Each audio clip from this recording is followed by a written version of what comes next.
Okay, today I'm going to talk about leapfrogging laborers, specifically Wal-Mart's contribution to retail technology.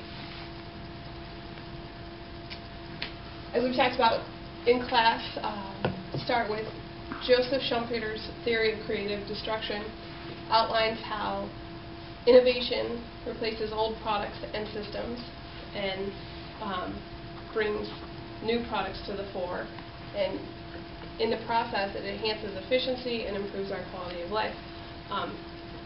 As part of this, obviously, there are things that are going to fall to the background that are no longer useful because they are now inefficient by comparison. Wal-Mart, throughout its life for the last 50-ish years, has been a driving force for technological change in general and specifically within the retail industry. Their technology increases the productivity and the skill of retail labor. And this is my favorite little diagram here. The barcode essentially has let this guy right here move all of those packages. There's not like 70 grunt workers in there shoving boxes around. This is the start of the technology that allows that one guy to move all of that around. So some theoretical and empirical research as background. Darren Asimoglu, does anybody speak Turkish? I have no idea how to say that name.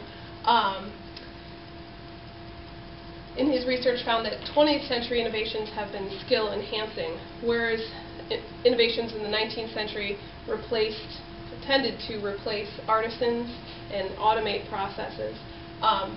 The 20th century innovations require human skill to create the output that was intended from the technology.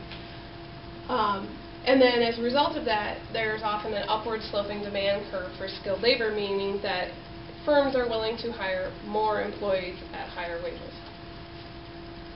Then Frank Levy and Richard Murnane, we read in class, found that computers have led to a polarized job growth, meaning that there's been sort of a hollowing out of the job structure as far as low to high skill goes. Because of computers automating routine processes, humans are still doing complex tasks like investment portfolios, but then we're also moving garbage around ourselves.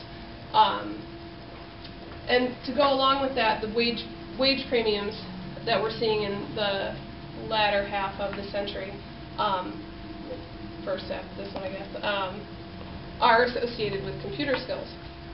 And then finally, Michel Boldrin developed a sort of a business cycle theory about innovation. And he showed that increased wages give incentive for further innovation.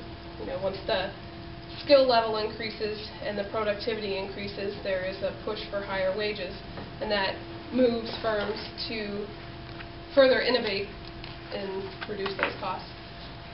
And also then that creative destruction increases output and consumption by pushing this cycle along. I'm not sure that Dr. Diamond would entirely agree with this nice man's theories. I'm not sure that I do either, but it does sort of tie it all together nicely. So moving on to Wal-Mart specifically, they have had a few tenets of their approach to technology that have really moved them along.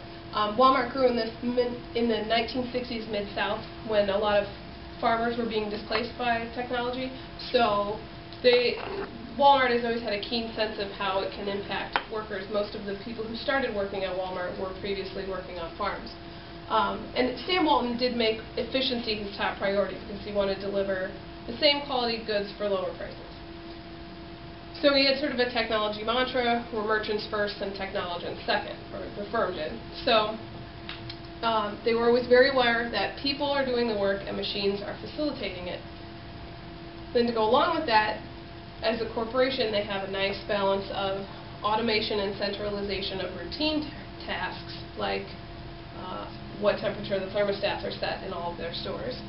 And then they also encourage autonomous management of local subjective concerns, like how inventory might move in a particular store due to local preferences. A store manager can address that without calling the home office for that.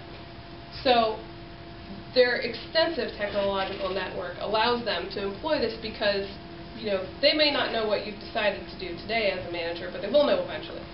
So everything's accounted for. And ultimately, they do require a higher skill set to use this technology and make sound local business decisions. So moving on to some of their specific innovations. And Sam Walton was really famous for borrowing good ideas from other firms, which I think is great. Like, probably the most efficient way to, you know, run your business. So he borrowed UPCs from grocery stores. At a time when there was probably only like 35% of the goods in his stores even would have had barcodes on them, he implemented the system there. It increased cashier productivity immediately by 50%, and this was just like astounding to Sam Walton. And then, because now cashiers had 2 free hands to just zip their goods across this barcode scanner, the amount of goods that each cashier was processing increased dramatically. They could move a lot more through the stores, so it ultimately increased the average store size from 40,000 square feet to 200,000 square feet. And in the process, cashiers used to use a cash register, and now really it's a computer terminal attached to a satellite network.